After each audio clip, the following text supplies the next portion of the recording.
18 जून 2026 श्री गंगानगर जिले की रहने वाली एक 13 वर्षीय नाबालिग बच्ची अपनी सहेली से मिलने के लिए श्री विजयनगर जाती है। उसी रात बच्ची किसी तरह वापस श्री गंगानगर बस स्टैंड पहुंची थी। घर जाने की जल्दी में वह एक ई रिक्शा पर सवार होती है। ई रिक्शा चालक का नाम था राम बाबू। राम बाबू ने बच्ची की बेबसी और सीधेपन का फायदा उठाते हुए उसने बातों ही बातों में उसे झांसे में ले लिया, खुद को एक मददगार की तरह पेश किया और सुरक्षित घर छोड़ने का भरोसा देने लगा। लेकिन मासूम बच्ची इस बात से बिल्कुल अनजान थी कि जिसे वह मददगार समझ रही है वह असल में एक कसाई है जो उसे भेड़ियों के बाजार में बेचने वाला है। वो बच्ची ई रिक्शा में बैठती है और राम बाबू उसे घर ले जाने की बजाय एक सुनसान होटल की तरफ मोड़ देता है।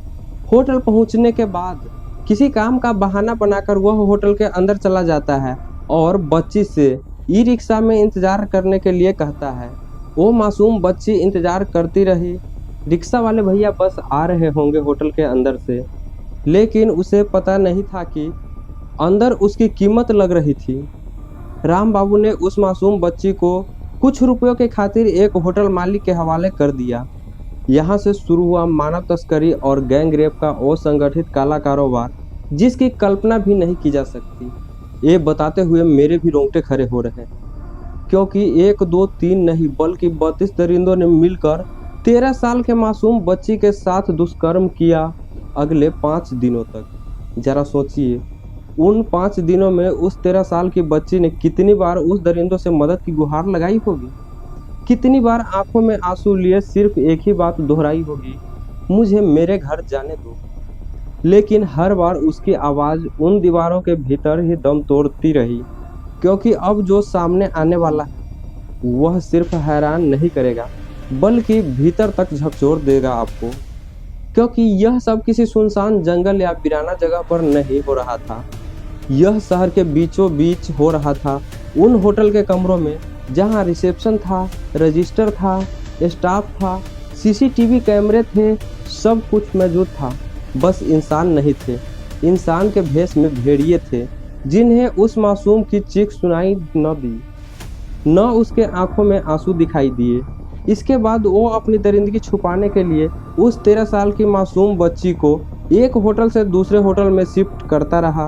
होटल के एक कमरे से निकलो दूसरे कमरे में, एक दरिंदा जाए दूसरा आए, दूसरा जाए तीसरा आए, तीसरा जाए चौथा आए, चौथा जाए पांचवा आए, पांचवा जाए छठा आए। ऐसे 32 लोग। वो मासूम बच्ची चिल्लाती रही। जब दर्द ज़्यादा बढ़ने लगता तो उस बच्ची के मुंह में शराब डाल देते। 4 होटलों में 5 दिन तक एक बच्ची गिड़गिड़ाती रही। एक के बाद एक 32 लोग जाते रहे, लेकिन एक भी आदमी नहीं थे। एक आदमी भी 100 नंबर नहीं मिला पाया। सबकी जेब में फ़ोन रहा होगा, लेकिन शायद ज़मीर किसी के सीने में नहीं था। हम तो सोचकर परेशान है कि उसके घर में भी उसकी बहन होगी, उसकी बेटी होगी, उसकी माँ होगी, उसकी बीवी होगी। घटनाक्रम सदर थाना क्षेत्र के अंतर्गत हुआ है, जिसमें एक होटल में इस बच्ची के साथ में जो दुष्कर्म की जो घटना की गई है, ये बहुत ही निंदनीय और गलत है। इसमें हमारी टीम के द्वारा प्रोएक्टिवली काम किया गया। हमारा जो सीओ है अनुसंधान अधिकारी, इनके द्वारा बच्ची के बयान लेकर और आगे अग्रिम कार्रवाई की जा रही है। इसमें 8 आरोपी अब तक गिरफ्तार हो चुके हैं। कुछ आरोपी अभी और डिटेन हैं, पूछताछ चल रही है, उनके खिलाफ भी हम लोग कार्रवाई करेंगे। साथ ही प्रशासन से हमारा लगातार कोऑर्डिनेशन है। जिन होटलों में ये घटनाक्रम अंजाम दिए गए उन होटलों को अभी हम सीज कराएंगे, उनके खिलाफ कार्रवाई करेंगे। इसमें बच्ची जब घर से किसी खेलने के या फिर माँ को बोलकर बाहर निकली थी। इसमें बच्ची ने बताया मैं बाहर जा रही हूँ। 60 घंटे के समथिंग हो चुके थे। उसी बीच में हमारी टीम के द्वारा बच्ची को रिकवर किया गया और उसमें जो संदिग्ध आरोपी थे। पुलिस ने इस मामले में अब तक 12 आरोपी को गिरफ्तार किया है। गिरफ्तार किए गए लोगों में ई रिक्शा चालक राम बाबू, होटल मालिक मयंक, होटल मैनेजर हरदीप नाथ और सचिन सहित अन्य आरोपी शामिल हैं। इसके अलावा दीपक और तरुण नाम के 2 अन्य लोग भी गिरफ्तार किया गया है। पुलिस का कहना है कि कुछ आरोपी ने सीधा अपराध किया, जबकि कुछ ने इस गुनाह में सहयोग किया। श्री गंगानगर के एसपी हरिशंकर यादव की निगरानी में अब विशेषज्ञों की टीम चारों होटलों के सीसीटीवी फुटेज की जांच कर रही है। पुलिस ने आरोपियों के मोबाइल भी जब्त कर लिए हैं। जांच अधिकारियों का मानना है कि इस मामले में और भी लोग की भूमिका सामने आ सकती है। पुलिस का कहना है कि दोषियों के खिलाफ सख्त कानूनी कार्रवाई की जाएगी। अब सवाल यह है कि क्या उस 13 साल के मासूम बच्ची को इंसाफ मिल पाएगा? यह सिर्फ 32 दरिंदों का कसूर नहीं है।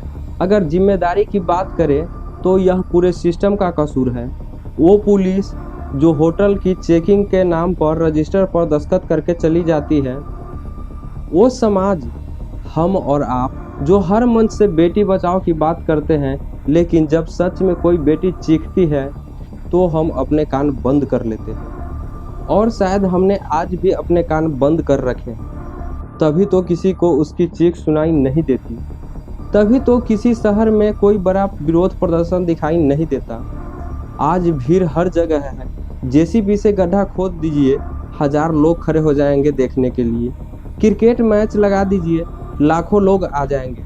सिनेमा हॉल के बाहर भीड़ है, राशन की लाइन के बाहर भीड़ है, किसी हीरो के लिए भीड़ है, सेल्फी खिंचवाने के लिए भीड़ है। लेकिन इस बेटी को इंसाफ दिलाने के लिए कोई सड़क पर नहीं आया। तब भी नहीं आया जब यह खबर सबके सामने आ चुकी थी। इसलिए बोला मैंने कि ऐसे अपराध कभी अकेले नहीं होते। इसके पीछे सिर्फ अपराधी नहीं होते, बल्कि पूरा मोहल्ला, पूरा शहर और पूरा सिस्टम की खामोशी भी होती है, क्योंकि हमने इसे धीरे धीरे नॉर्मल मान लिया। वीडियो पसंद आया हो तो वीडियो को लाइक करें, शेयर करें एंड चैनल को सब्सक्राइब करें। मैं हूं सुधीर और आप देख रहे थे सुधीर स्कोप। मिलते हैं नेक्स्ट वीडियो में।